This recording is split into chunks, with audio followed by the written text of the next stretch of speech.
Shalom jemaat terkasih dalam Tuhan Yesus Kristus. Pada kesempatan persekutuan Komisi Wanita Ester pada sore hari ini, bersama-sama kita akan merenungkan satu tema, Tuhan aku siap. Mari sebelum kita masuk dan perenungan firman Tuhan, kita berdoa bersama-sama. Kami bersyukur Tuhan kesempatan yang Tuhan berikan untuk kami boleh terus belajar. Kami terus boleh diajar melalui sapaan firman Tuhan. Kami menyerahkan Tuhan, renungan firman Tuhan pada kesempatan hari ini ke dalam tangan Tuhan. Biarlah Tuhan yang terus menolong kami, membentuk hidup setiap kami. Di dalam nama Tuhan Yesus Kristus kami sudah berdoa. Amin. Sesuai dengan tema kita, Tuhan aku siap. Bersama-sama kita akan membaca satu bagian teks firman Tuhan yang terambil dari kitab Hakim-Hakim pasal yang keempat, ayat yang pertama sampai dengan yang ke-9. Firman Tuhan berbunyi demikian. Setelah Ehud mati, orang Israel melakukan pula apa yang jahat di mata Tuhan. Lalu Tuhan menyerahkan mereka ke dalam tangan Yabin, raja Kanaan yang memerintah di Hasor. Panglima tentaranya ialah Sisera yang diam di Haroset Hagoyim. Lalu orang Israel berseru kepada Tuhan, sebab Sisera mempunyai 900 kereta besi dan 20 tahun lamanya ia menindas orang Israel dengan keras. Pada waktu itu Deborah, seorang nabia, istri Lapidot, memerintah sebagai hakim atas orang Israel. Ia biasa duduk di bawah pohon korma Deborah antara Ramah dan Betel di pegunungan Efraim, dan orang Israel menghadap dia untuk berhakim kepadanya. Ia menyuruh memanggil Barak bin Abinoam dari Kedes di daerah Naftali, lalu berkata kepadanya, bukankah Tuhan Allah Israel memerintahkan demikian? Majulah, bergeraklah menuju Gunung Tabor dengan membawa 10.000 orang Bani Naftali dan Bani Sebulan bersama-sama dengan engkau. Dan aku akan menggerakkan Sisera, panglima tentara Yabin, dengan kereta-keretanya dan pasukan-pasukannya menuju engkau ke sungai Kison, dan aku akan menyerahkan dia ke dalam tanganmu. Jawab Barak kepada Deborah, jika engkau turut maju dengan aku pun maju, tetapi jika engkau tidak maju, aku pun tidak maju. Kata Deborah, baik, aku turut. Hanya engkau tidak akan mendapatkan kehormatan dalam perjalanan yang kau lakukan ini, sebab Tuhan akan menyerahkan Sisera ke dalam tangan seorang perempuan. Lalu Deborah berdiri dan pergi bersama-sama dengan Barak ke Kedes.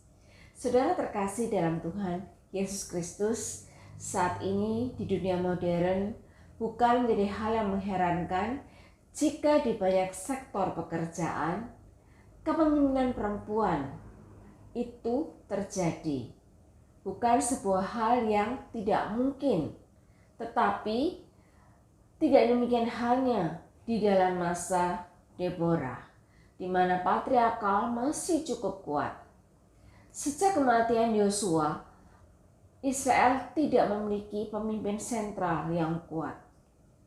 Menurut kitab Hakim-Hakim pasal yang ke-21 ayat 25, pada masa itu tidak ada raja di Israel, tetapi orang melakukan apa yang benar menurut pandangannya sendiri.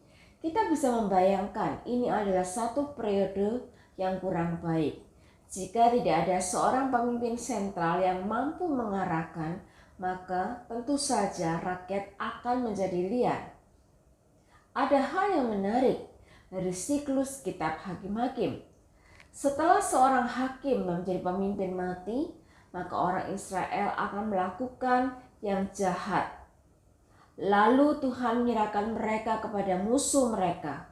Orang Israel berseru meminta tolong, dan Tuhan membangkitkan seorang pemimpin, seorang hakim.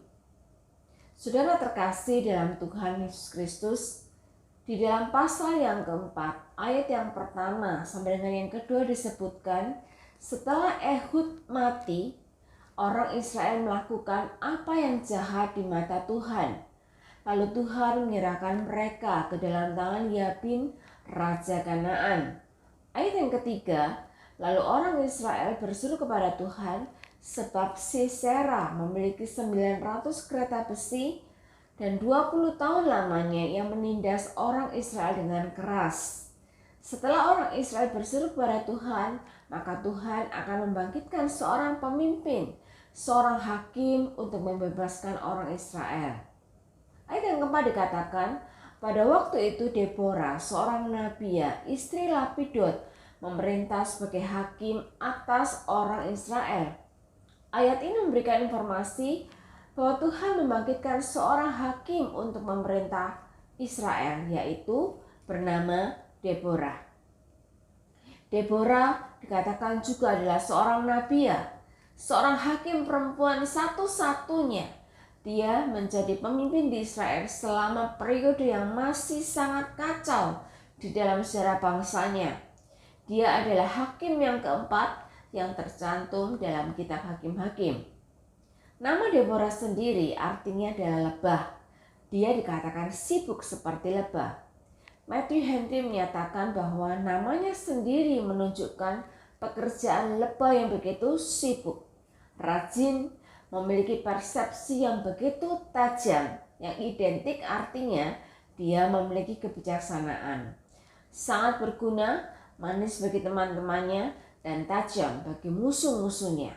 Seperti halnya seekor lebah yang menghasilkan madu yang manis, tetapi dia juga memiliki sengat. Saudara terkasih dalam Tuhan Yesus Kristus, mungkin kita bertanya, mengapa muncul seorang pemimpin perempuan, seorang hakim perempuan? Ada kemungkinan karena memang tidak ada seorang laki-laki yang cukup kompeten untuk menjadi pemimpin, sehingga Tuhan memilih seorang perempuan menjadi pemimpin.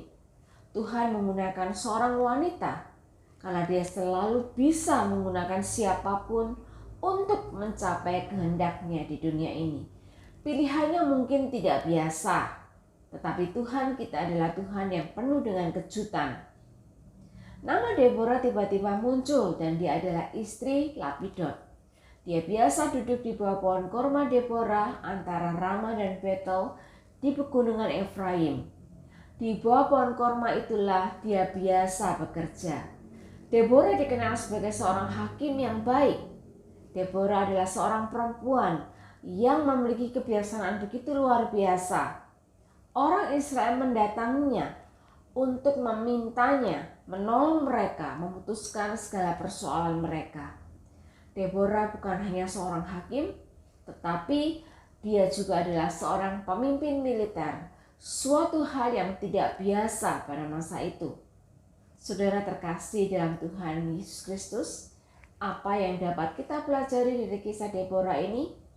Hal yang pertama adalah siap untuk memenuhi panggilan Tuhan. Kita patut bersyukur karena Tuhan menjadikan kita sebagai seorang perempuan. Tuhan memberikan kita begitu banyak kemampuan, termasuk kemampuan untuk memimpin. Tidak dapat dipungkiri bahwa perempuan memegang peranan yang cukup penting di dalam pelayanan di banyak gereja. Tuhan memberikan kesempatan yang terbuka begitu lebar kepada perempuan. Maka dari itu, jika kita diminta untuk terlibat di dalam pelayanan, jangan pernah ragu untuk katakan, Tuhan, aku siap melayani. Hal yang kedua adalah siap diajar dan siap belajar.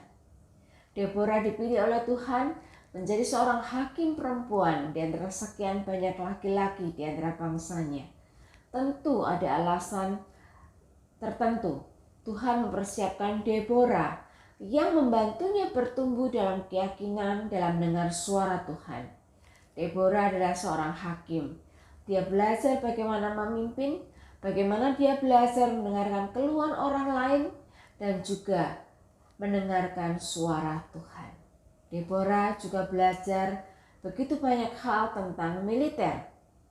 Terlibat di dalam pelayanan artinya mengharuskan kita belajar banyak hal. Hal-hal yang baru. Kita mau repot, kita mau berkorban, sembari diri kita tentunya juga akan dibentuk oleh Tuhan. Sebagai penutup, apapun yang menjadi panggilan kita, mari kita katakan, Tuhan, aku siap melayani, Aku siap diajar dan belajar.